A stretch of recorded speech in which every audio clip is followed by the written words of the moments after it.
Bismillah. Girls like us.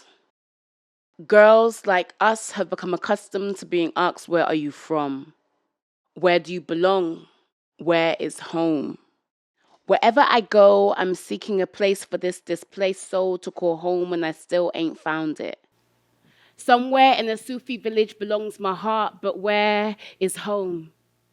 If I was to believe in the myth of the birth certificate, I would say it's Bristol. But I've been quizzed for so long and so many times that I'm starting to doubt it. See, I was born in Bristol in the 80s. Posters of Rasta babies, African medallions, and pirate radio stations raised me. I was born in Bristol in the 80s, where the grey mist of the riots never left the air. Blue strobing police sirens left me scared. I would close my eyes and tense my body, statue-like, until the gusts of wind went by me. Until the gusts of wind went by me. And the same sirens, which in my mind equals silence, would go past me like, I learned from a young age that you didn't have to commit a crime when your skin tone stood out like mine. Just being in the wrong place at the wrong time can mean that you had the right face for that crime. Just one of the ways that my community was kept under constant scrutiny. See, I was born in Bristol in the 80s. BS2 to be exact. All around me, I heard the city speaking in so many different ways, so many things she tried to say, particularly under the cover of shade. But one thing she could say quite clearly was music.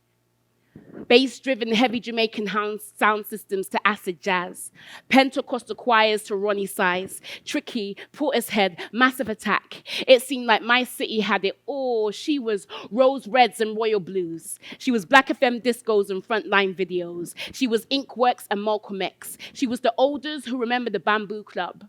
She was Saturday mornings, sat on the hairdryers and panseaters, waiting for hot combs to straighten the sturdy coils out of my hair. She was Ivan O'Campbell, pumping Cutty Ranks on the radio.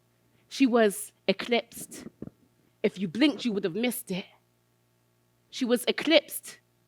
If you blinked, you would have missed it. She was grown too soon, force-ripe and shapely, naive and over-friendly, ready to extend a hand to anyone who would take it. Alice lost in her wonderland. I almost didn't see it because she was hiding her flaws, because Bristol, she was beautiful and all, but she was also in the midst of a drug epidemic, a sex epidemic, a keep poor folk poor while they take more epidemic. Was it me, or did it seem like in the 80s and the 90s, everyone was looking for love? That real love, that Rick Astley, never gonna give you up type love. That replaced a hug for drug love. See, I was blind to it. I almost didn't see it, the pain seeping out through her pores, because for me, Bristol, music had a louder call. It diverted us from all that was wrong and pointed to something more joyous. A city covered in dark corners and contradictions managed to find a beautiful means to cope. As long as we didn't dare to venture into the parts of town where your skin could not be brown because of the legacies of skinheads chasing you down. So we stayed in our corner, under our stone, and made a home in the parts where people did not want to go. But we took pride in our cramped, in our dark, in our damp, in our damnation. They damned us on TV, damned us in the radio, damned us in the newspapers, damn them, said the dear policymakers. Bushes are overgrown now. Needles are on the floor now. Elders are getting mugged now. So maybe you should leave now. And we did.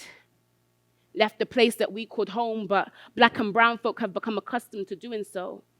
And as we left, others moved in. House prices started rising.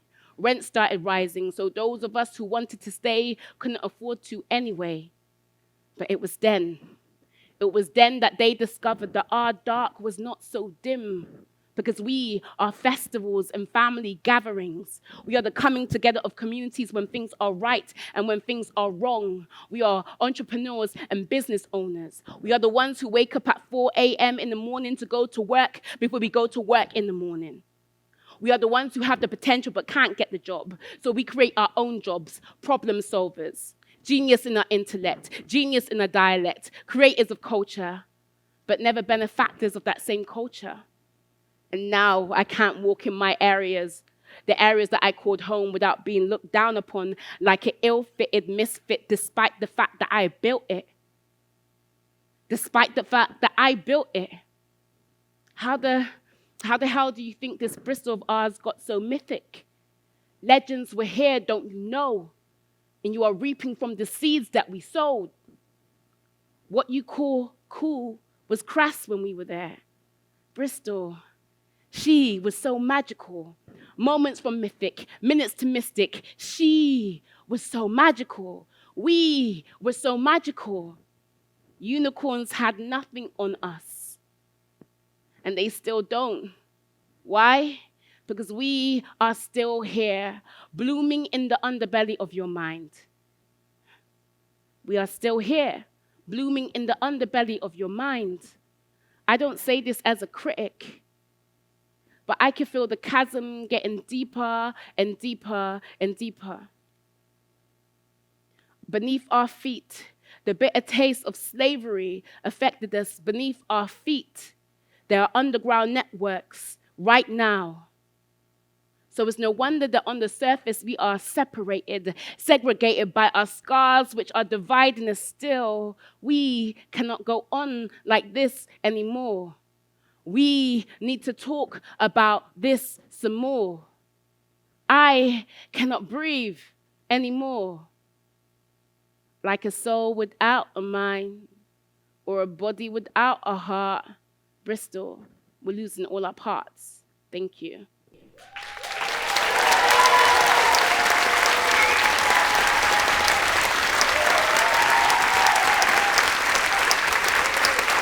Thank you. Thank you.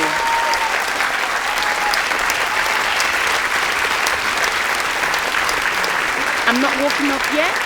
I know it looks like it, but I'm not walking off quite yet.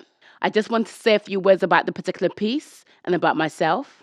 My name is Muneera Pilgrim. I am a poet, a culture producer, a broadcaster. I work for a social youth movement concerned with mental health in Bristol. I do various different things, but when I think about what's really at the essence of what I do, I'm a storyteller.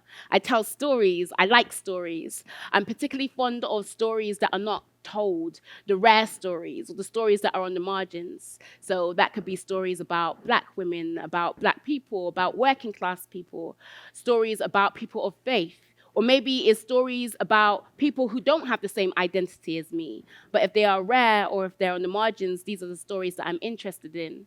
I thought about when I was a child, and I remember outside of the safety of my family home, people told me stories about who I was. I remember growing up in school and going to school, my teachers would tell me, "You're a bad girl," because I dared to ask questions. And it made me think that actually, maybe we need to tell different stories. And where would I be if I had believed that story that was told to me? How many people have made their lives based on the stories that were told to them? So I say to you, tell stories. Tell rare stories, help people to amplify their stories, particularly the stories on the margins. Thank you.